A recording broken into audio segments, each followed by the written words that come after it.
한자 어휘도 도금과 의미를 아주 정확하게는 아니라도 비슷하게나마 유추를 할 수가 있는 겁니다. 아시겠죠? 자, 그 다음에 다섯 번째, 여섯 번째. 다섯 번째는 전주 문자라는 겁니다. 이 전자가 구를 전자예요. 전환하다라는 의미의 전자죠. 그것도 수레거가 의미하고 관련이 있고 수레 바퀴가 구르잖아요. 그 다음에 오로지 전자가 전이라는 의미 나온 거니까 이것도 대표적인 형성자네요. 그리고 물될 주자도 물수변의 주인 주자. 요게 이제 뭐 주사 놓는다 할 때 물될 주자예요. 이것도 쓰임이 많은 글자죠. 그래서 전주는 전환하고 끌어댄다라는 의미의 글자예요. 그런 의미예요. 여섯 번째가 가차. 이게 이제 거짓가 그러기도 하는데 빌릴까 그러기도 하죠. 빌리는 것은 내 것이 아니니까 거짓이라는 의미랑 또 의미상 어느 정도 연관이 있죠. 그 다음에 차자는 빌릴 차자. 차용한다 그럴 때. 아무튼 가차는 빌리는 거예요. 그러니까 전주와 가차는 아까 첫 번째 상형과 두 번째 치사는 글자 창조의 원리라고 했고 세 번째 회의와 네 번째 형상은 글자 조합의 원리라 그러면 전주와 가차는 글자 활용의 원리라고 합니다. 활용의 원리. 그러니까 이게 회의와 형성과 어떻게 다르냐면은 회의와 형성은 기존에 있던 상형이나 지사 두 글자를 조합해가지고 두 글자 혹은 그 이상을 조합해가지고 새로운 의미 만들어낸 거라 그러면 전주 같은 경우는 기존에 글자가 있어요. 기존의 글자가 예를 들자면 대표적인 전주 문자 말승설자라는 게 있죠.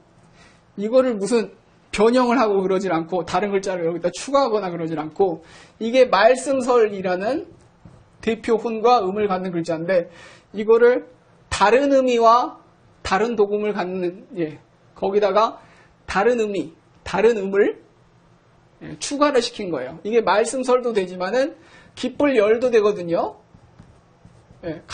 한 글자인데 의미가 다르고 그 의미에 따라서 도금까지 달라져요. 이게 또 이 두 가지뿐만 아니고 달래다 그럴 때는 달래다라는 의미도 있어요. 그때도 세가 돼요. 이렇게 의미도 다른 의미도 여러 개 있고 그 의미에 따라서 음도 달라지는 경우 요걸 이제 전주 문자 분류로 테두리 안에 묶을 수 있는 거거든요. 참고로 말하자면 이 전주 문자는 시험에 아주 잘 나옵니다. 그 다음에 가차도 이미 있던 글자들의 음을 차용한다든지 그래가지고 표의 문자인 한자인데 음만 차용해다가 신문물을 표현하는 그런 방법. 그게 가짜 문자의 원리입니다. 일단 예로 들어서 설명을 할게요. 일단 전주 문자부터. 제가 방금 말씀드렸다시피 기존의 이 말승설 같은 경우는 형성 문자예요. 형성 문자인 말승설자를 거기다가 말승설뿐만 아니고 기쁘다라는 의미의 열자, 달래다라는 의미의 세자로도 쓴다 이 말입니다. 그러니까 여러 가지 한자는 두 가지 이상 복수의 의미를 갖는데 그러니까 의미가 여러 가지더라도 대부분은 발음, 도금은 하나인데 이 전주 문자 같은 경우는 의미에 따라서 음까지도 달라지는 거예요. 말씀이다 그럴 땐 설이고 기쁘다 그럴 땐 열이고 달래다 그럴 땐 세예요.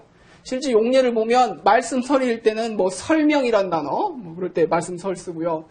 기쁠 열 이거는 용례가 많지는 않은데 공자님의 언행을 이렇게 후대 제자들이 기억으로 기록한다든지 그걸 기록한 논어라는 책 유명한 책이죠. 논어에 보면 이 글자가 기쁘다라는 의미의 열자로 쓰였을 때가 용례가 하나 있어요. 첫 구절이 논어 첫 구절이 하기편 첫 구절이 자왈 하기 시습지면 불영여로와 이런 구절이 있어요. 그래서 자왈은 공자님께서 말씀하시기에 이런 말이고 하기 시습지 약자로 쓸게요. 배우락자예요. 배우고 시습 때때로 그거를 배운 거를 익히면 그리고 나옵니다. 불역여로와 반어적인 말이죠. 또한 기쁘지 아니한가 그때 이게 기쁠 열자가 나와요. 이게 말씀설자 가지고 여기서는 기쁠 열자로 쓰인 거거든요. 그래서 또한 기쁘지 아니한가. 예, 기쁘다라는 의미를 예, 반의적으로 말한 거죠.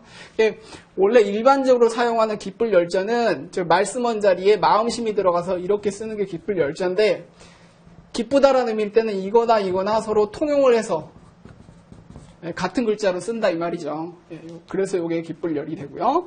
그 다음에 달래다라는 의미로 쓰인 경우는 달래다 세자일 때는 유세는 논류자에다가 이 글자를 써가지고 이거를 유설이나 예, 유열이나 이런 거 읽지 않고 유세라고 읽습니다. 이 논류자는 이렇게 놀러 다니면 이리저리 돌아다니잖아요. 그래서 돌아다니다는 의미가 있어요. 이리저리 돌아다니면서 달래는 거예요. 누구를 달래요? 유권자를 달래죠. 표 주는 사람. 저 찍어주시면 이 동네에다가 뭐 다리 새로 놔드리고 도로 새로 깔아드리고 뭐 집도 새로 짓고 뭐 지하철 들어오게 하고 막 이렇게 공약을 하잖아요. 그래서 공약을 하면서 유권자를 달래요. 자기한테 표 달라고. 그걸 유세라 그러죠. 그때 이 글자를 써가지고 예, 달래다라는 의미로 쓴 겁니다. 아시겠죠?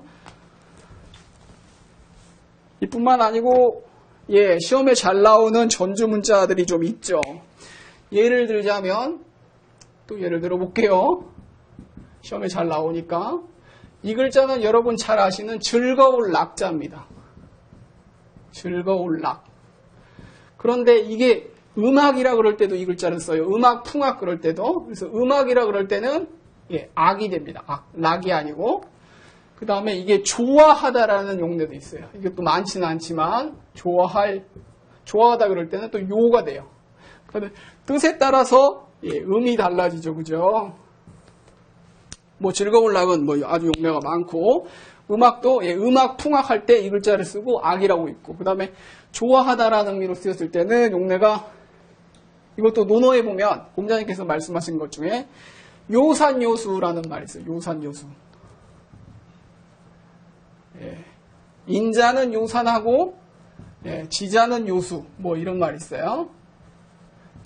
어진 사람 산을 좋아하고 지혜로운 사람 물을 좋아한다 그래서 이때도 낙산 낙수가 아니고 산을 즐기고 물을 즐긴다 뭐 이런 말이 아니고 예, 산을 좋아하고 물을 좋아한다 그래서 이때는 좋아하다는 의미의 요자로 쓰인 거예요. 그러니까 각각의 의미에 따라서 각각의 도금이 이렇게 달라진다라는 거. 그러니까 전주라는 건 기존에 있는 글자를 전환하고 끌어대고 해서 새로운 의미와 도금을 갖는 글자로 이렇게 상황마다 쓴다라는 거. 그러니까 새로 막 이 기쁘다라, 달래다라는 의미, 뭐 음악이라는 의미, 좋아하다라는 의미에 관련된 글자를 새로 만들질 않고 기존에 있는 글자를 가지고 이렇게 중첩해서 사용한다 그 말이죠. 가차 같은 경우는 우리 그 예로 나와 있는 예를 들자면 아세아 같은 경우 버그마자에다가 간을 세자 다시 버그마자 아세아가 뭐예요? 이거 영어 아시아를 가차한 경우, 음차한 경우죠. 아시아를 한자로 아세아라고 쓴 거예요. 그러니까 중국에서는 그 영어 관련 그 외래 어휘가 이렇게 들어오면 그걸 영어를 그대로 쓰지 않고 그거를 한자화 고쳐가지고 쓰잖아요. 그러니까 아시아도 한자로 아세아 이렇게 쓰고요. 그 다음에 그러니까 러시아를 의미하는 러시아 그것도 한자로 쓰면은 이슬로자 에다가 선역서자 그 다음에 그 어금니 아자 상하라 그럴 때 코끼리 어금니 상하라 그러잖아요. 그때 그 어금니 아자 노소아라 그럽니다. 그러니까 이 노소아도 무슨 러시아 관련된 그 이 노자 서자 아자에 관련된 무슨 의미를 집어넣어 가지고 새로 한자로 이렇게 표현한 게 아니고요.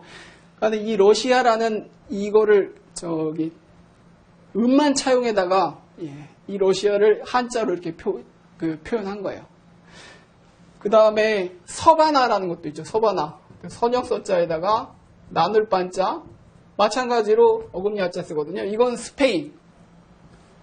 그래서 지금은 학부제가 되면서 각 학과들이 많이 사라졌습니다만은, 저 학교 들어갈 때만 해도, 그 문학 관련해서 러시아 문학 관련 배우는 학과, 스페인 관련 스페인 문학 배우는 관련 학과들이 있었어요. 그러면은 러시아 문학 배우는 학과는 노어 노문학과라고 그랬고요.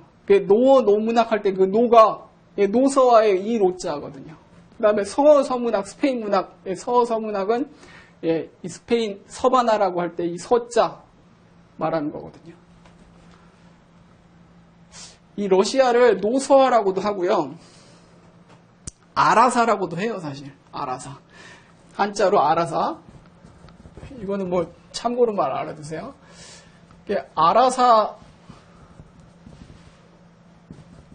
아라사도 요것도 뭐 가차 음만 차용에다가 표현한 건데, 저 아라사의 아자가 우리나라 역사에 한번 등장한 적이 있어가지고, 우리 고종이 일본 명성황후 시에 나오고 나서 일본에 대해서 잔뜩 위기감을 느껴가지고 러시아 공사관으로 피신하신 적이 그런 역사적인 사건이 있었어요. 그거를 아관파천이라고 하는데 그 아관이 러시아 공사관을 의미하는 거고 그 아자가 아라사의 이 아자거든요. 아까 러시아 할 때 노소아라고 한자로 표기하기도 합니다만은 아라사라고 표기하기도 해요. 그다음에 뭐 예수님을 예수를 한자로 표현하는 거 야소. 어조사 야자에다가 이 소생한다라는 의미의 소자죠. 되살아날 소자.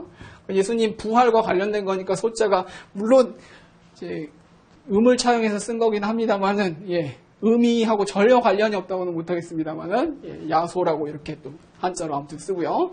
그다음에 그리스도 기독교 그리스도를 기독교라고 그러잖아요. 기독이라는 것도 한자로 턱이자에다가 감독할 독자 이렇게 쓰는데 이것도 그리스도를 한자로 이렇게 음만 차용에다가 표기를 한 거예요.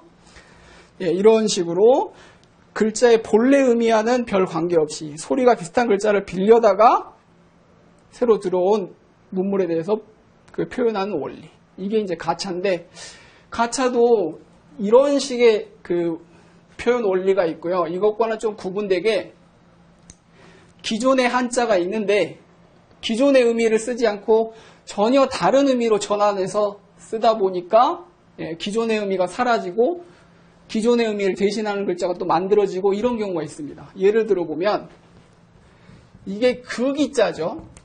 극이자가 원래 곡식 까부리는 키의 모습을 본떠가지고 만든 글자거든요. 이게 이 두 점은 손을 의미하는 거고 손으로 이렇게 키 들고 이렇게 곡식 까부리는 거 이 모습 표현한 거예요. 그래서 이게 원래 지금은 극이자로 씁니다만은 이게 원래 키를 의미하는 글자였어요. 그런데 이게 나중에 그라는 지칭대명사로 가차되다 보니까 키를 의미하는 글자를 아예 새로 대나무 죽자를 넣어가지고 만든 거죠. 아시겠죠? 이런 경우가 이 그러할 연자도 이게 원래 이게 고기육의 변형이고 그래서 고기육자 있고 개견자 있고 여기 밑에 불화자 있잖아요. 그래서 불로 무슨 고기 이렇게 굽는 그런 모습이거든요. 그래서 이게 원래 불에 태우다라는 의미의 불에 태우다라는 의미를 갖는 글자였어요. 그런데 원래 의미는 사라지고 그러다라는 의미로 가차되다 보니까 여기다가 불화를 넣은 태울 연자, 살을 연자가 새로 만들어지게 된 거죠. 이런 경우에도 본래 의미가 있는데 그 의미 말고 다른 의미로 가차한 경우가 많아요. 그런 의미의 가차가 또 있습니다. 그거는 우리 본문 학습을 하면서 여러 예를 가지고 또 반복해서 또 설명을 할게요. 요렇게가 육서입니다. 다시 정리를 해보면 상형과 지사는 글자 창조의 원리가 되고요. 그 다음에 회의와 형성은 글자 조합의 원리. 이미 있던 상형과 지사자를 조합을 해가지고 새로운 의미를 갖는 글자를 만들었어요. 차이점이 있다면 회의는 의미와 의미가 합쳐진 거라 그러면 형성은 한쪽은 의미, 한쪽은 도금. 의미 요소와 발음 요소가 합쳐져 가지고 만들어졌어요. 한자 어휘 중에 형성 문자가 제일 많다 그랬죠. 그 다음에 전주와 가차. 이거는 글자 활용의 원리. 기존에 있는 글자에다가 여러 가지 의미를 추가했어요. 그 의미에 따라서 음도 달라지는 경우. 전주 문자, 그다음에 가차는 새로운 문물이 이렇게 들어왔을 때 그 문물을, 외래 문물이, 외국에서 문물이 이렇게 들어왔을 때 그걸 표현할 수 있는 한자인데 기존에 있는 글자, 음만 차용해다가 한자가 표의 문자임에도 불구하고 외래 문물을 표현할 때는 이 가차로 주로 음을 차용해다가 그걸 표현한 거예요. 이렇게 구분될 수 있겠습니다. 여러분 수고하셨습니다.